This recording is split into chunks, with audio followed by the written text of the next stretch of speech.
Kaya siya talaga po, kaya sabi namin, talagang sumabay lang siya duman sa kadakla na nagtatanom. Synchronize po dapat ang planting. Siya po, sinabihan mi naman po, sabi namin, magsabay katabi sa mga farmers organization, tanganing maaraman mo po ang tamang pagtanom.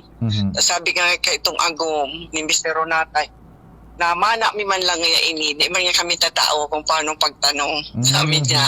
Kaya sabi mi, tuturuan mi kamo dyan sa pagtanom kang paroy. Opo. Kaya kang Friday po, nag-usap-usap na doon. So, willing man po si Mr. Ronatay na haliun na itungo ng mga palay niya. Tapos, i-rest po at least 1 month. Tapos, kami po mataongan ni Kimongo beans para yun na muna ang ilagay doon niya. Isabog ng anay po niya para madagdagan pa yung nutrients ito sa iyang field.